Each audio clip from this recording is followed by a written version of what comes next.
Pessoas costumam dizer coisas como: Deus ajuda quem se ajuda. Parece bíblico, certo? Mas aqui está a verdade. Essa frase nunca aparece em lugar nenhum na Bíblia. Na verdade, se olharmos de perto, a Escritura ensina o oposto. Deus ajuda aqueles que admitem que não conseguem ajudar a si mesmos. E é por isso que a oração é tão importante. Quando pensamos em oração, muitos de nós imaginamos longas listas de pedidos, talvez algo que sussurramos antes de dormir, ou um grito desesperado num momento de crise. Mas para Jesus, a oração não era apenas um exercício espiritual ou um dever religioso, era a sua tábua de salvação, a sua ligação constante com o Pai, e cada palavra que ele orava carregava um peso eterno. Mas aqui está a questão: conhecemos realmente todas as orações que Jesus alguma vez fez? O que ele realmente disse? E por que as suas orações ainda importam hoje? Neste vídeo, vamos percorrer todas as orações registradas de Jesus nos evangelhos, desde os seus ensinamentos sobre a oração, aos seus momentos de agradecimento, aos seus gritos de agonia no Getsêmani e até as últimas palavras que ele proferiu na cruz. Cada oração revela não só a sua relação com o Pai, mas também a sua missão, o seu coração e o seu amor por nós. E no final, verão que Jesus não nos ensinou apenas a orar. Ele mostrou-nos o que a oração verdadeiramente é: rendição, intimidade, confiança e vitória. Então, fiquem por perto, porque estas orações não são apenas palavras antigas, são janelas para o coração do Filho de Deus e podem transformar a maneira como oram hoje. E antes de mergulharmos, não se esqueçam de clicar em gosto e subscrever para não perderem nenhum dos nossos futuros aprofundamentos na Bíblia. Se há uma coisa que se destaca nos evangelhos, é que Jesus orava constantemente. Ele não tratava a oração como um botão de emergência para acionar quando as coisas corriam mal. Em vez disso, a oração estava tecida no próprio ritmo da sua vida. Nós o vemos a acordar cedo para encontrar um lugar tranquilo e orar antes que as multidões chegassem. Nós o vemos a afastar-se para as montanhas ou para o deserto, por vezes orando durante a noite, mesmo nos momentos mais agitados do seu ministério, quando as pessoas imploravam por cura, quando os seus discípulos estavam cheios de perguntas, Jesus parava e voltava-se para o seu Pai. Por quê? Porque a oração não era opcional para ele, era essencial. O Filho de Deus, que tinha toda a sua autoridade e poder, ainda assim escolheu viver em constante dependência do seu Pai. Cada milagre, cada ensinamento, cada decisão fluía dessa ligação. E aqui está algo ainda mais marcante: Jesus não orava apenas por si mesmo. Repetidamente, ele orava pelos outros, pelos seus discípulos, pelas multidões, até mesmo pelos seus inimigos. A sua vida de oração revelava o pulsar da sua missão, não para se servir, mas para dar a sua vida pelo mundo. É por isso que estudar as suas orações é tão importante. Não são palavras aleatórias, registradas na história. São janelas para a sua alma. E à medida que percorremos cada uma delas, verão como as suas orações modelam não só o que dizer, mas como viver. Se há uma oração que quase toda a gente conhece, mesmo as pessoas que nunca abriram uma Bíblia, é o Pai Nosso. Nós a ouvimos em serviços religiosos, em funerais, em filmes e até em balneários desportivos antes de um grande jogo. Mas aqui está a questão: Jesus nunca nos deu isso como um cântico mágico para repetir. Ele deu-o como um modelo, uma estrutura para moldar a forma como os seus seguidores oram. O contexto é importante. Em Mateus 6, durante o Sermão da Montanha, Jesus advertiu contra dois extremos na oração. Primeiro, ele advertiu contra a hipocrisia. Orar alto em público apenas para parecer espiritual. Segundo, ele advertiu contra repetição vazia. Pensar que Deus ouve por causa do número de palavras que acumulamos. E então ele disse: orem, pois, assim. Mateus 6:9. Notem que ele não disse: orem estas palavras exatas todas as vezes. Ele disse: orem assim. Por outras palavras, o Pai Nosso não é um guião, é um projeto. Vamos analisá-lo. Pai Nosso que estás nos céus, santificado seja o teu nome. A oração começa com adoração, não com pedidos. Lembramos quem Deus é. Venha ao teu reino, seja feita a tua vontade. A oração é rendição. Trata-se de alinharmos-nos com a vontade de Deus, não de forçar a nossa própria. O pão nosso de cada dia nos dá hoje. A oração é dependência. Pedimos o que precisamos, não o que cobiçamos. Perdoa-nos as nossas dívidas, assim como nós perdoamos aos nossos devedores. A oração transforma relacionamentos. Não podemos pedir misericórdia enquanto guardamos rancor. E não nos deixes cair em tentação, mas livra-nos do mal. A oração é proteção. Confessamos a nossa fraqueza e confiamos na sua força. A oração do Senhor é curta, mas toca em todas as áreas da vida. Adoração, rendição, provisão, perdão e proteção. E aqui está o verdadeiro poder. Esta oração mostra-nos que a oração não é sobre mover Deus em direção à nossa agenda, mas mover-nos a nós em direção à sua. Não se trata de palavras bonitas, trata-se de um coração totalmente entregue ao Pai. Então, quando Jesus ensinou os seus discípulos a orar, ele não lhes estava apenas a dar palavras para memorizar, ele estava a mostrar-lhes a própria postura do coração de um discípulo. Nem todas as orações de Jesus foram longas ou cheias de pedidos.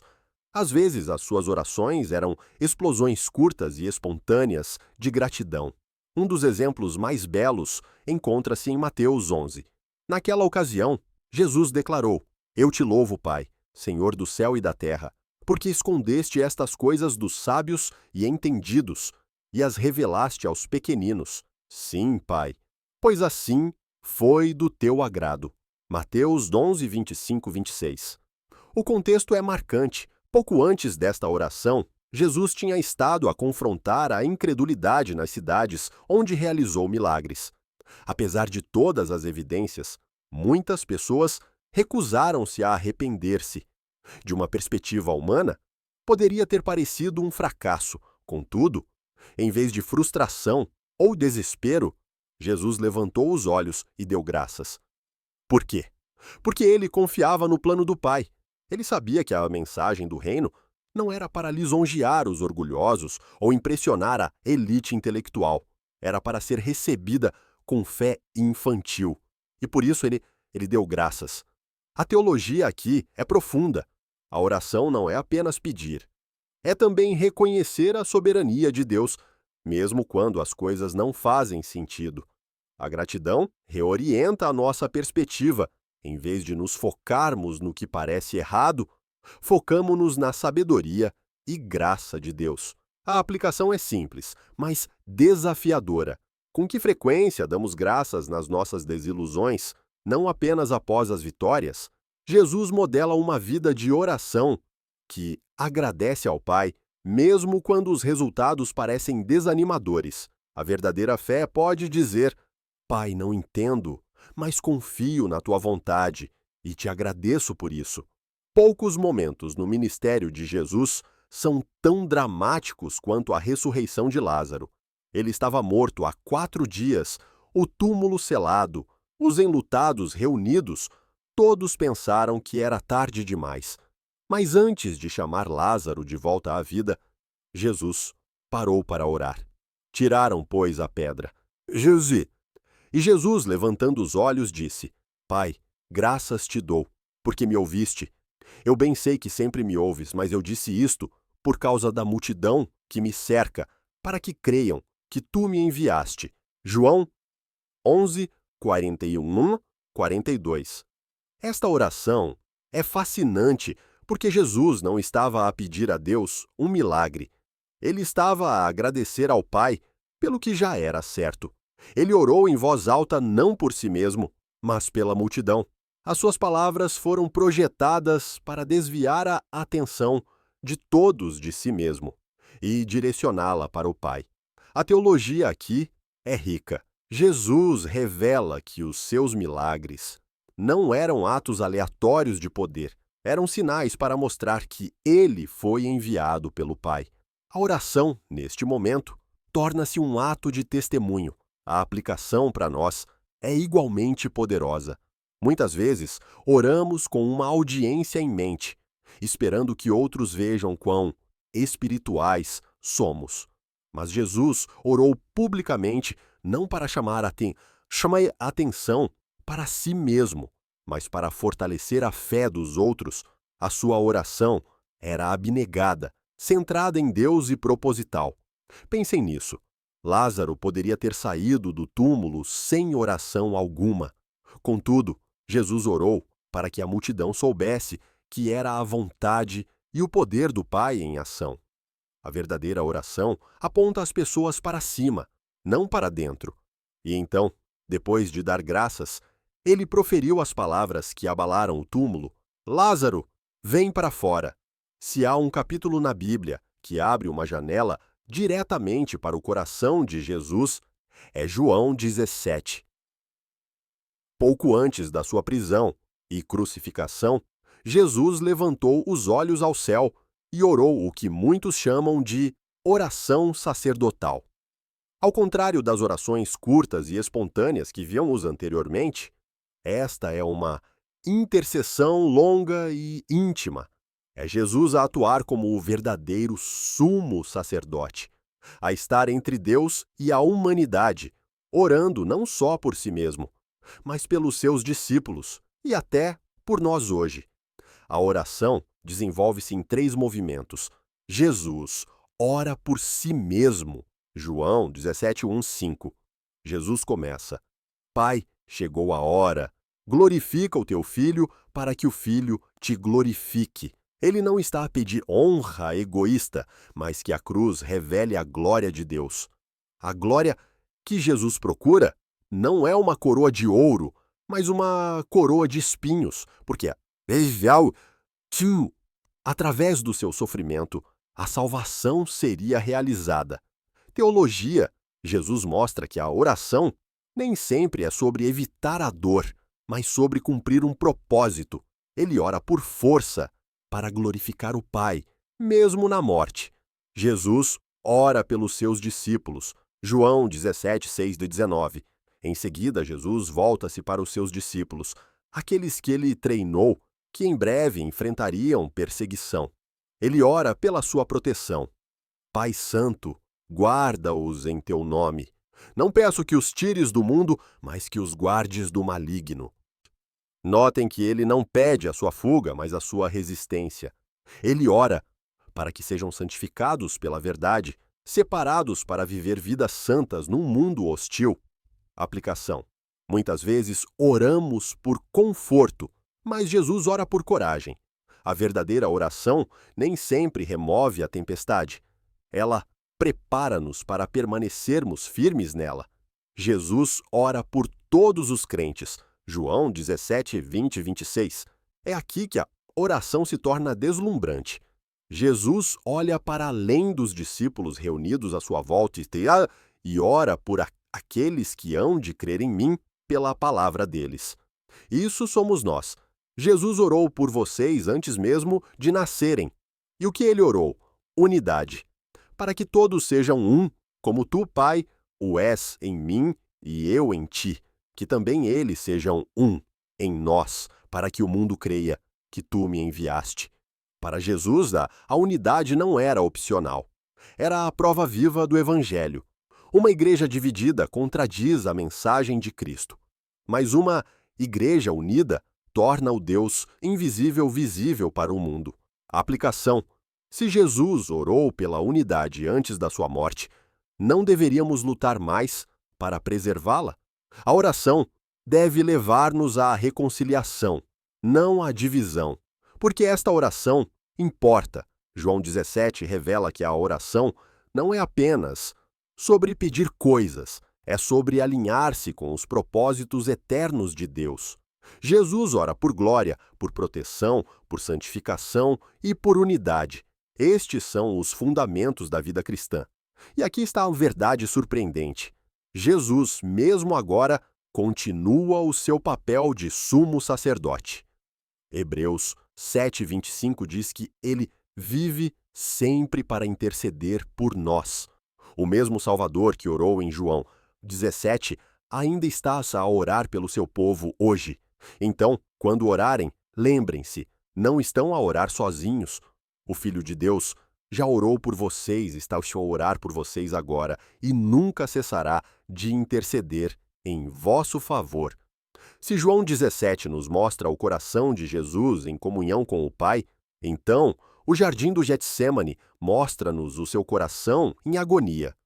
Na noite da sua traição, poucas horas antes da cruz, Jesus foi com os seus discípulos para um lugar tranquilo chamado Getsêmani. Lá, ele orou uma das orações mais cruas e vulneráveis registradas na Escritura.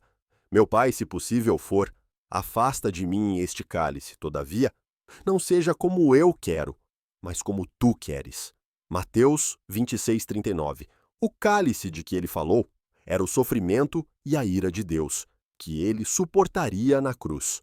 Na sua humanidade, Jesus recuou diante do pensamento de dor, vergonha e separação do Pai. Contudo, na sua divindade, ele rendeu-se, não a minha vontade, mas a tua seja feita. Esta oração revela duas verdades profundas: a realidade da humanidade de Jesus. Ele não era uma figura distante, não afetada pelo sofrimento. Ele sentiu todo o peso do pavor, da tristeza e da fraqueza, tal como nós. Hebreus 4:15 lembra-nos que ele é um sumo sacerdote, que se compadece das nossas fraquezas, a perfeição da sua obediência. Mesmo em agonia, ele escolheu a rendição. A sua oração não era sobre escapar à vontade de Deus, mas abraçá-la. Este é o modelo supremo de confiança. Depor os nossos desejos para nos submetermos ao plano do Pai.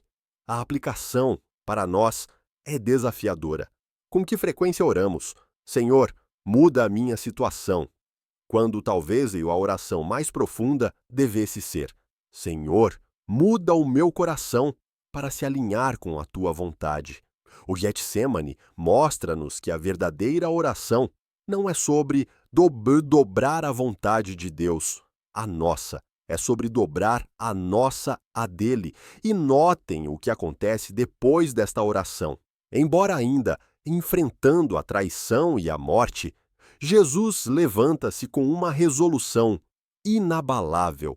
A oração não removeu o cálice, mas fortaleceu-o para o beber. Quando oramos como Jesus no Getsêmani, descobrimos que a rendição não é fraqueza, é a forma mais profunda de fé. A cruz não foi apenas o lugar onde Jesus morreu, foi também o lugar onde ele fez algumas das suas orações mais inesquecíveis. Suspenso entre o céu e a terra, suportando o peso do pecado, Jesus ainda se voltou para o Pai. Cada oração revela algo sobre a sua missão, o seu coração e a sua vitória. Pai, perdoa-lhes, porque não sabem o que fazem. Lucas 23:34. Na sua agonia, Jesus não amaldiçoou os seus executores. Ele orou por eles. Isso é impressionante. Enquanto pregos eram cravados nas suas mãos, ele pediu a Deus que perdoasse as mesmas pessoas que o escarneciam e crucificavam. Teologia. Este é o coração do Evangelho, a misericórdia de Deus oferecida a pecadores que nem sequer percebem a profundidade da sua culpa. Aplicação.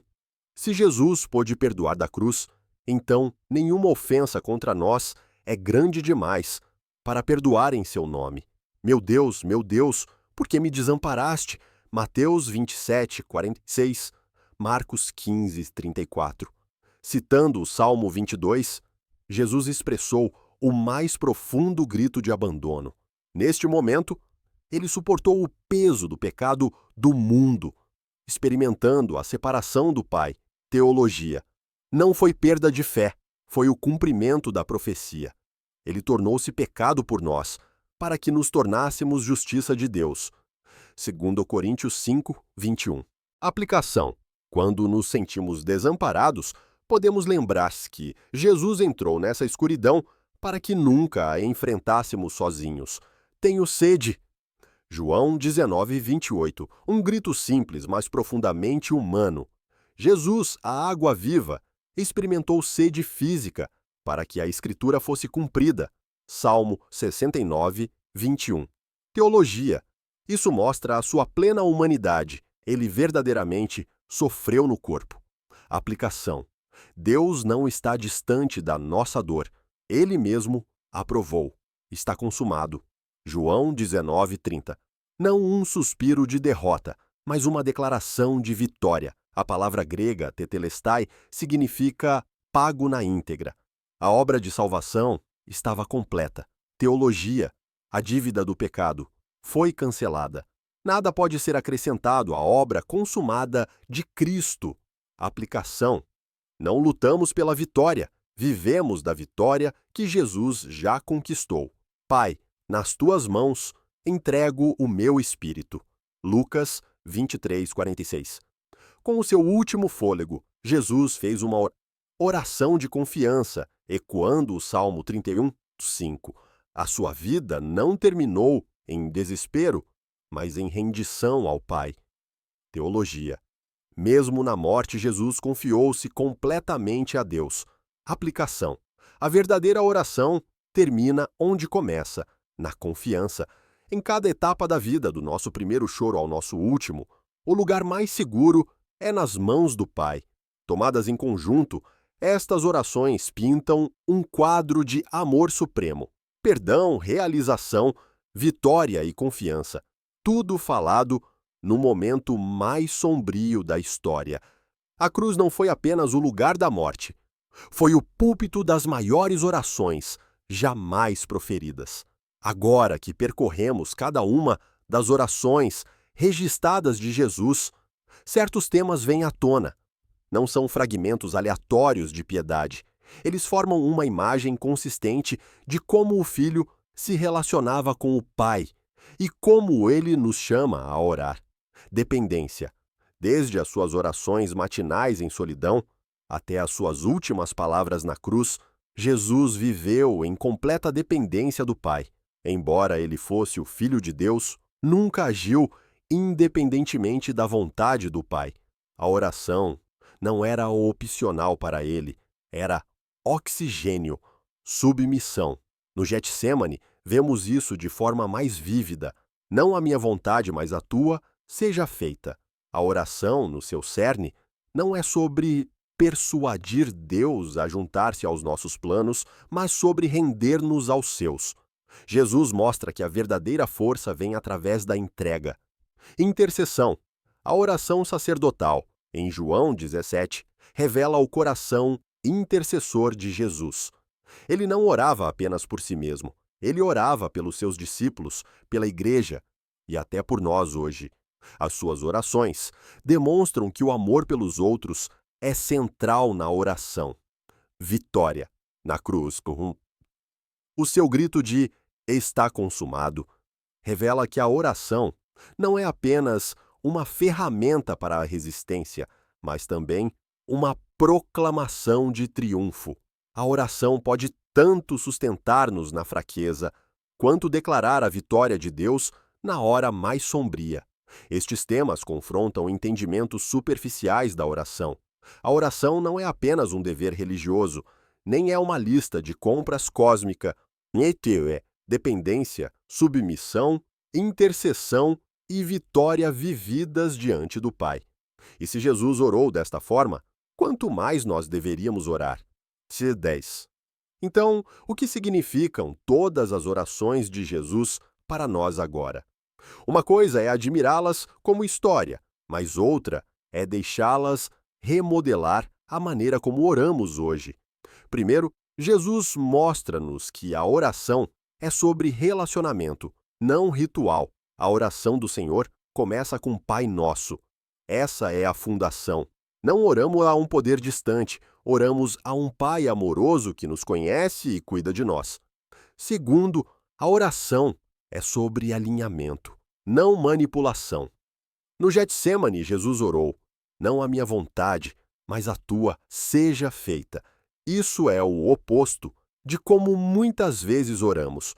Com demasiada frequência, a oração é tratada como uma ferramenta de barganha. Deus, se tu fizeres isto por mim, eu farei aquilo por ti. Mas Jesus mostra-nos que a verdadeira oração não é sobre dobrar a vontade de Deus à nossa, é sobre dobrar a nossa vontade à dele. Terceiro, a oração é sobre os outros, não apenas sobre nós mesmos. Jesus orou pelos seus discípulos, pelas multidões, até pelos seus inimigos. A sua vida de oração era abnegada. Quão diferentes seriam as nossas igrejas, famílias e amizades se orássemos mais pelas pessoas à nossa volta, em vez de apenas pelas necessidades pessoais? Finalmente, a oração é sobre confiança, não controlo. Na cruz, as últimas palavras de Jesus foram: Pai, nas tuas mãos entrego o meu espírito.